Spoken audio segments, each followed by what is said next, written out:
Different people can look at the same commercial property and see wildly different outcomes. They're looking at the same building through 3 completely separate lenses.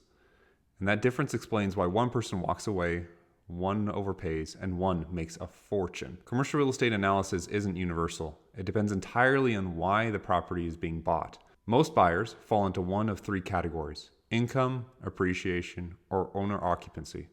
Same asset, different objectives. And if you don't know which scorecard you're using, the numbers won't make sense, even when it's a good deal. Here's where people get tripped up. They run the wrong analysis for the wrong objective. They stress over metrics that don't matter and ignore ones that do.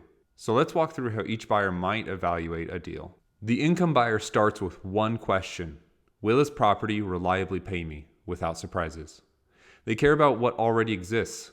Who are the tenants? How strong are they financially? How long are the leases?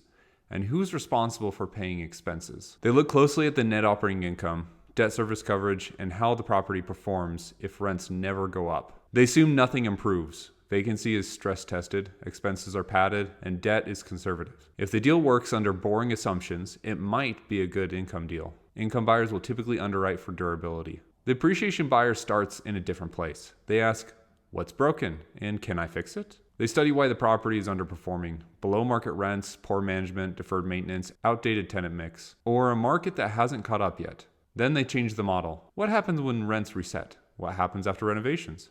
What happens if zoning or use improves? While immediate cash flow is important, it's usually secondary. The primary focus is future value, which is typically analyzed through forced appreciation. The owner-occupant plays a third game entirely. Their first question isn't about return, it's, does this building make my business better? They look at location, layout, visibility, and long-term suitability. They compare ownership costs to what leasing would cost over time. They think about flexibility, expansion, and operational stability. Cap rates don't drive the decision. IRRs don't close the deal. The real metric is control. Owner-occupants aren't trying to maximize yield, they're minimizing disruption. So here's the takeaway. A deal doesn't always fail because it's bad, it can fail because it's misunderstood.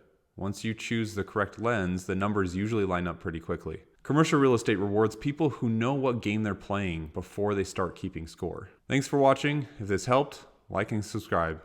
If you have questions, leave them in the comments below.